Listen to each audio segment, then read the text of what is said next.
All right, let's dive right in. We're going to talk about one of the most crucial concepts in modern software, concurrency. If you've ever wanted to build those super fast, responsive apps, especially if you're working with a language like Go, then you've got to understand this stuff. It's the secret sauce. So let's kick things off with a really simple question.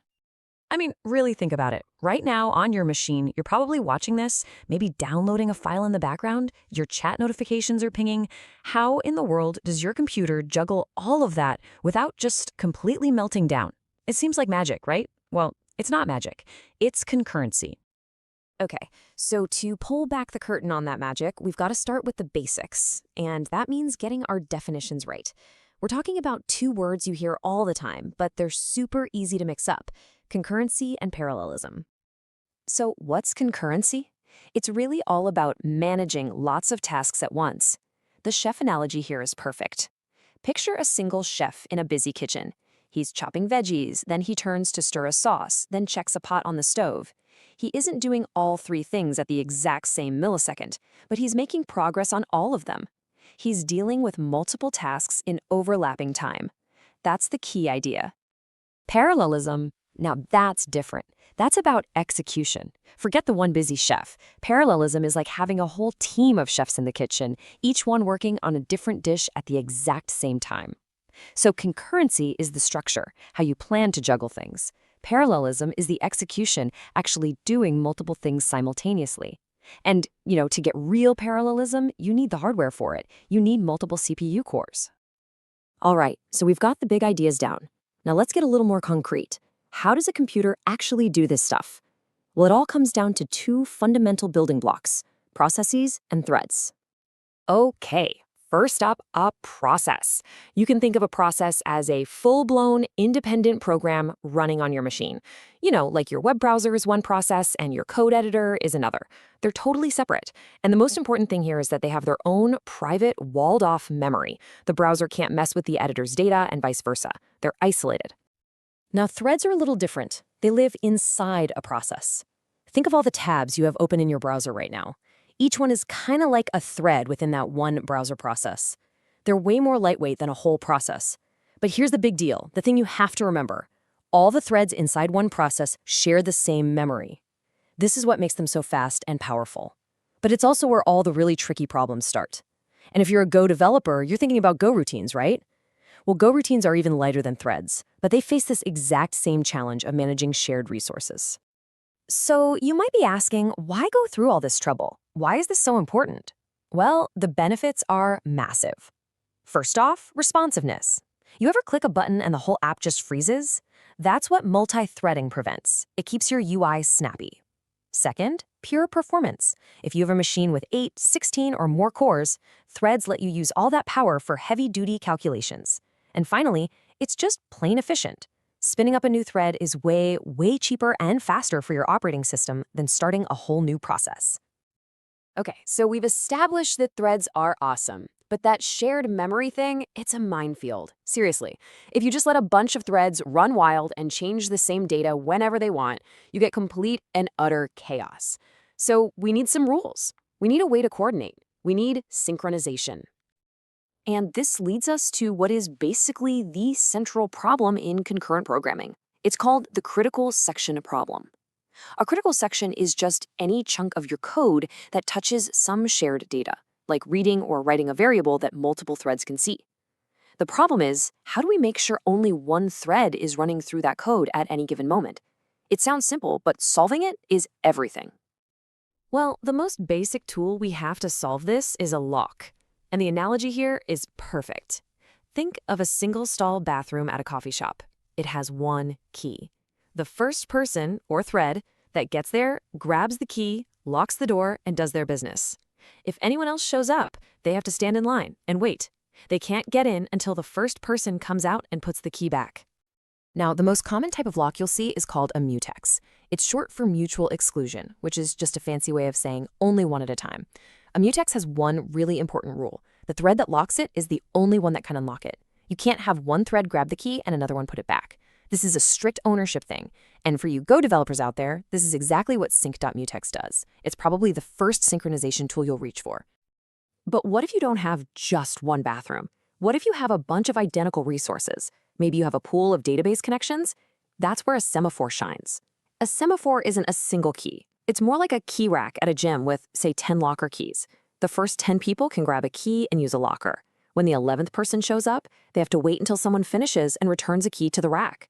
It controls access to a limited pool of resources. So let's just break it down real simple.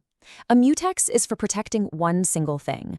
It's a yes/no, locked/unlocked kind of deal. A semaphore is for controlling access to a pool of multiple things. As you get more experienced, knowing which one to pick is a huge part of good system design. Are you just protecting a counter? Use a mutex. Are you managing a limited number of worker connections? A semaphore is probably what you want. All right, we've got our tools. But what happens when we mess up? What happens if we forget to use a lock or use them in the wrong way? Well, that's when you run into the two big nightmares of concurrent programming: race conditions and deadlocks. Okay, let's break down a race condition. This is the classic example. Imagine two threads, A and B, and they both want to increment a shared counter that's currently at 5. So thread A reads the value, it sees 5. Now, at that exact moment, the operating system says, okay, thread A, your turn is up, and it switches over to thread B. Thread B now reads the counter, and what does it see? It also sees 5, because A never got to write its result back. Now, thread A gets to run again, it calculates 5 plus 1 and writes 6. Then thread B runs, it also calculates 5 plus 1, and it also writes 6. See the problem? We did 2 increments, but our final value is 6 when it should be 7. That's a race condition. Your data is now wrong, and these bugs are a nightmare to find. So how do we fix this? We go back to our friend, the mutex. You wrap that whole operation, the read, the calculation, and the write, inside a lock. That whole block of code becomes what we call atomic. That means it's treated as one single uninterruptible operation. Now, when thread A gets the lock, thread B is forced to wait outside the bathroom until A is completely finished. Problem solved. Now for our second villain, the deadlock. This one is a real nasty situation. Imagine thread A needs 2 resources, let's call them a fork and a knife, to eat. It grabs the fork. At the same time, thread B also needs the fork and the knife, and it grabs the knife. So now what? Thread A has the fork, but it's stuck waiting for the knife, which thread B has. And thread B has the knife, but it's stuck waiting for the fork, which thread A has. They are both waiting for each other. Forever. Your entire application just grinds to a halt. Now, the good news is, a deadlock isn't just random bad luck. It can only happen if 4 very specific conditions are all true at the same time. Think of it like a recipe for disaster. You need mutual exclusion, hold-in wait, no preemption, and a circular wait. If even one of those ingredients is missing, you cannot have a deadlock. And that's our key to preventing them. So, how do we break that recipe? The most common and effective way is to break that circular wait condition. You do this by creating a rule. Everyone has to acquire the locks in the same fixed order. So in our example, the rule could be you must always grab the fork before you grab the knife. If both threads follow that rule, the deadlock situation we describe simply can't happen. One of them will get both, and the other will wait its turn. All right, so we've learned how to juggle tasks and, more importantly, how to not drop everything on the floor.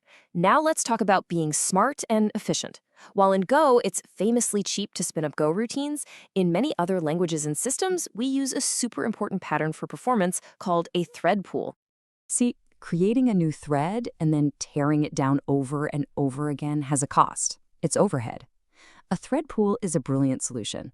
You basically create a bunch of worker threads ahead of time and just have them sit there, waiting for work. The taxi stand analogy is perfect. The taxis, our threads, are lined up and ready to go. When a passenger, a new task, shows up, they don't have to wait for a car to be built. They just hop in the first available taxi. It's so much faster. And the advantages here are pretty clear.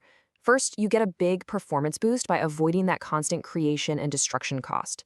Second, you get control. You can say my pool has a maximum of 10 threads, which prevents your app from accidentally spawning thousands of threads and crashing the whole server.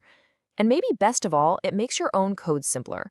You don't have to manage the thread's life anymore. You just hand a piece of work over to the pool and say, hey, get this done for me. So there you have it.